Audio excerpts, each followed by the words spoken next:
Hi ವಿದ್ಯಾರ್ಥಿಗಳು, ಎಲ್ಲರೂ ಕೂಡ ನನ್ನ ಚಾನಲ್ಗೆ ಸ್ವಾಗತ ಹೇಳ್ತಾ ನೋಡಿ, ನಾಳೆ ನಡೆಯುವಂತಹ ಕನ್ನಡ ಒಂದು ಪರೀಕ್ಷೆಗೆ ಪೂರಕ ಪರೀಕ್ಷೆ 2 ಮತ್ತು ನಿಮ್ಮ ಬೋರ್ಡ್ ಪರೀಕ್ಷೆಗೆ ಮೋಸ್ಟ್ ಇಂಪಾರ್ಟೆಂಟ್ ಬರುವಂಥ ಪ್ರಶ್ನೆಗಳು. ಇದು ಕನ್ನಡ ವಿಷಯಕ್ಕೆ ಸಂಬಂಧಪಡುವಂಥ ದ್ವಿತೀಯ PUC ವಿದ್ಯಾರ್ಥಿಗಳಿಗೆ ಸಂಬಂಧಪಡುವಂಥದ್ದು.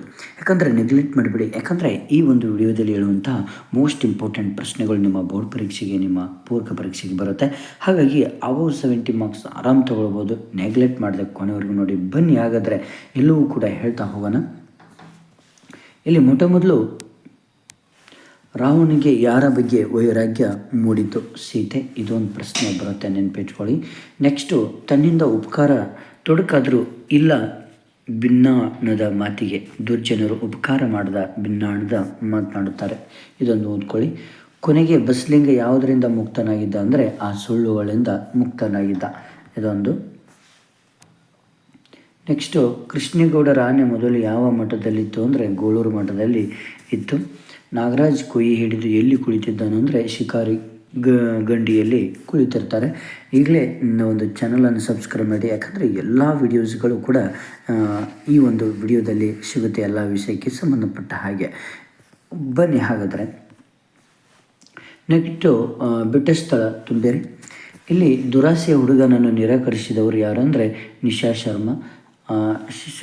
ಶಿವ ಸುಬ್ರಹ್ಮಣ್ಯ ಅಯ್ಯರ್ ಅವರು ಕಲಾಂ ಅವರನ್ನು ಶಾಲೆಗೆ ಕಳಿಸುವಂತೆ ಪ್ರೇರೇಪಣೆ ಮಾಡ್ತಾರೆ.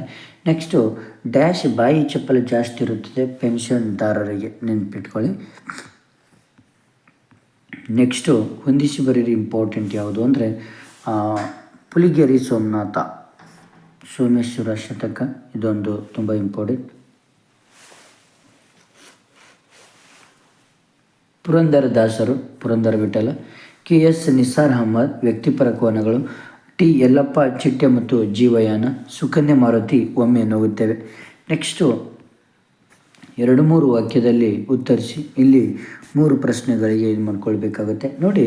ರಾವಣ ತನ್ನ ಅಂತಃಪುರದ ಸ್ತ್ರೀಯರನ್ನು ಹೇಗೆ ಸಂತೈಸಿದನು? ಇದೊಂದು ಪ್ರಶ್ನೆ ಓದ್ಕೊಳ್ಳಿ. ನೆಕ್ಸ್ಟು, ವೀರ ಮತ್ತು ಯೋಗಿಗೆ ಯಾವ ಗುಣಗಳಿರಬೇಕು? ಇದೊಂದು. ನೆಕ್ಸ್ಟು, ಶಿಲುಬೆಗೇರಿಸಿದವರ ಗುಣಗಳು ಇಂದು ಯಾವ ವೇಷ ತಾಳಿವೆ? ಇದೊಂದು ಪ್ರಶ್ನೆ ಓದ್ಕೊಳ್ಳಿ. ಯಾವುದಾದ್ರೂ 2 ಪ್ರಶ್ನೆಗಳಿಗೆ 2-3 ವಾಕ್ಯಗಳು ಉತ್ತರಿಸಿ ಅಂದರೆ ಇಲ್ಲಿ ಡಾಕ್ಟರ್ ಚಂದ್ರಪ್ಪ ಬಸಲಿಂಗನಿಗೆ ಡಾಕ್ಟರ್ ತಿಮ್ಮಪ್ಪನ ಬಗ್ಗೆ ಕೊಟ್ಟ ಅಭಿಪ್ರಾಯವೇನು ಅಂದರೆ ಇದೊಂದು ತುಂಬ ಇಂಪಾರ್ಟೆಂಟ್ ಪ್ರಶ್ನೆ. ತ್ರಿಭಾಷಾ ಸೂತ್ರದ ಬಳಕೆ ಹೇಗಿರಬೇಕು? ಇದೊಂದು. ಕಲಾಂ ಮೇಷ್ಟ್ರು ಹೇಳಿದ ಯಶಸ್ಸಿನ ಪಂಚಾಕ್ಷರಿ ಮಂತ್ರ ಯಾವುದು? ಇದೊಂದು. ಹಳ್ಳಿಯ ಚಹಾದ ಪಳಾರದ ಅಂಗಡಿ ಎಂದರೆ ಹೇಗಿರುತ್ತದೆ? ಇದೊಂದು ಓದ್ಕೊಳ್ಳಿ.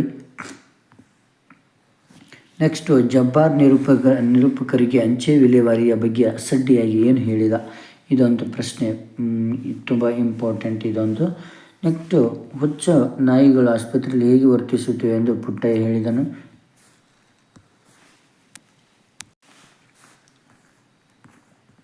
ನೆಕ್ಸ್ಟ್ ಬಂದ್ಬಿಟ್ಟು ಇಲ್ಲಿ ಈ ವಿಭಾಗದಲ್ಲಿ 2-3 2 × 3 = 6 ಅಂದರೆ ಯಾವುದಾದ್ರೂ 2 ವಾಕ್ಯಗಳ ಸಂದರ್ಭಗಳನ್ನು ಸೂಚಿಸಿ ಬರೀತಾರೆ. ತುಂಬ ಇಂಪಾರ್ಟೆಂಟ್. ಏನಪ್ಪ ಅಂದರೆ ಕಲಿ ಭೀಮನೆ ಮಿಡುಕುಳ್ಳ ಗಂಡನು. ಇದೊಂದು ಪ್ರಶ್ನೆ ಬರುತ್ತೆ. ಇಲ್ಲಿ ಸಂದರ್ಭದೊಡನೆ ಬರೆಯುವಂಥ ಸಮಯದಲ್ಲಿ ನೀವು ಈ ಸ್ಟೆಪ್ಗಳನ್ನು ಬರೀಲೇಬೇಕಾಗುತ್ತೆ, ಇಲ್ಲ ನಿಮ್ಗೆ ಮಾರ್ಕ್ಸ್ ಬರೋದಿಲ್ಲ.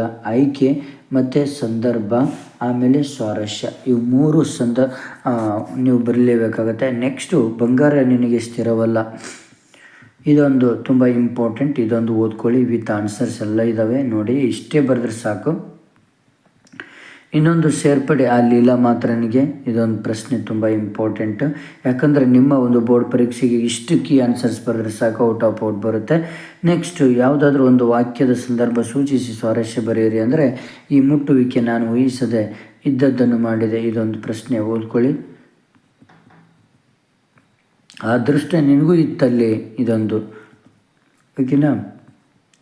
ನೆಕ್ಸ್ಟು, ಡ್ರೈವರ್ ಅಣ್ಣ ಎತ್ತಲಾಗಿ ಹೋದ, ಇಲ್ಲೇ ಇದ್ದನಲ್ಲ.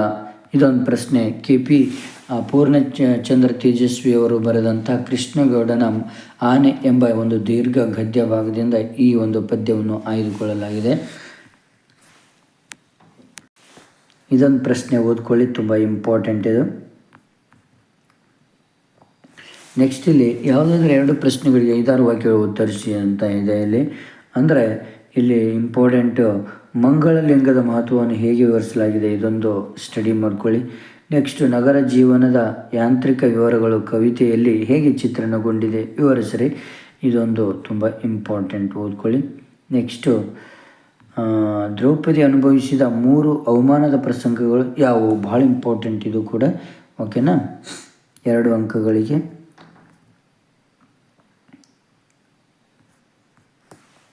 ನೆಕ್ಸ್ಟು ದನಿ ಹಾಗೂ ಹೊಳೆಯ ನಡುವಿನ ಸಮರವನ್ನು ಚಿತ್ರಿಸಿ ಅಂತ ಇದೆ. ಇದೊಂದು ಪ್ರಶ್ನೆ ಬರುತ್ತೆ. ನೆಕ್ಸ್ಟ್ ಗ್ರಾಮರ್ ಪಾರ್ಟ್ ನೋಡೋದಾದರೆ ಈ ಕೆಳಗಿನ 2 ಪದಗಳ ಗುಣವಾಚಕಗಳನ್ನು ಬರೆಯಿರಿ. ಹುಸಿ ನಿದ್ದೆ ಹುಸಿ, ಗೂಗೆ ಮರಿ, ಬೆಳ್ಳಿ ಲೋಟ ಬೆಳ್ಳಿ. ಕೆಳಗಿನ 2 ಕ್ರಿಯಾಪದಗಳ ಧಾತು ರೂಪಗಳನ್ನು ಬರೆಯಿರಿ. ಈ ಕ್ರಿಯಾಪದಗಳನ್ನು ಕೂಡ ಕೇಳ್ತಾರೆ. ನಿಂದರು ನಿಲ್ಲು, ಬಂದಿತು ಬರು, ಕುಣಿದನು ಕುಣಿ. ಇದು ಈ ಕೆಳಗಿನ 2 ಕ್ರಿಯಾಪದಗಳ ಕಾಲವನ್ನು ಗುರುತಿಸಿ ಬರೆಯಿರಿ. ಹಾಡುವಳು ಭವಿಷ್ಯತ್ ಕಾಲ, ಕೇಳುತ್ತಾರೆ ವರ್ತಮಾನ ಕಾಲ, ಹೋದರು ಭೂತಕಾಲ. ಇವೆಲ್ಲವೂ ಕೂಡ ಕೆಳಗಿನ ಪದಗಳ 2 ತದ್ಭವ ರೂಪ ಬರೆಯಿರಿ. ಶ್ರೀ, ಶಿರ, ಶಿರ, ರಾಯ, ರಾಜ. ಇವೆಲ್ಲವೂ ಕೂಡ. ನೆಕ್ಸ್ಟ್ ಯಾವುದಾದ್ರು ಒಂದನ್ನು ಕುರಿತು ಪ್ರಬಂಧ ಬರೆಯಿರಿ. ಮತದಾನದ ಮಹತ್ವವನ್ನು ಕೇಳ್ತಾರೆ, ಅಥವಾ ಒಂದು ವೇಳೆ ಇದಕ್ಕೆ ಕರೆಕ್ಟಾಗಿ ಪ್ರಬಂಧ ಬರೀಬೇಕಾಗತ್ತೆ. ಮತ್ತು ನಿಮಗೆ ಕ್ರೀಡೆ ಮತ್ತು ನಮ್ಮ ಆರೋಗ್ಯ ಬಗ್ಗೆ ಆದರೂ ಕೇಳ್ತಾರೆ, ಓಕೆನಾ. ನೆಕ್ಸ್ಟ್ ಲಾಸ್ಟ್ ನಿಮಗೆ ಇನ್ನೊಂದು ಏನಪ್ಪ ಅಂದರೆ ಪತ್ರ ಕೇಳ್ತಾರೆ. ಯಾವುದಾದ್ರೂ ಒಂದನ್ನು ಕುರಿತು ಪತ್ರ ಲೇಖನ ಬರೀರಿ ಅಂತ ಕೇಳ್ತಾರೆ. ಇದು ಕೂಡ ತುಂಬ ಈಜಿ, ನಿಮ್ಮ ಕೈಯಲ್ಲೇ ಇರ್ತದೆ, ಓಕೆನಾ. ಇಷ್ಟು ಬರಿಬೇಕಾಗುತ್ತೆ, ಓಕೆ. ಇಷ್ಟು ಓದ್ಕೊಳ್ಳಿ. ಭಾಗ 1, ಭಾಗ 2 ಇನ್ನೊಂದು ವಿಡಿಯೋ ಇದೆ. ಆ ವಿಡಿಯೋದಲ್ಲೂ ಕೂಡ ತುಂಬ ಇಂಪಾರ್ಟೆಂಟ್ ಇದೆ, ಓಕೆ.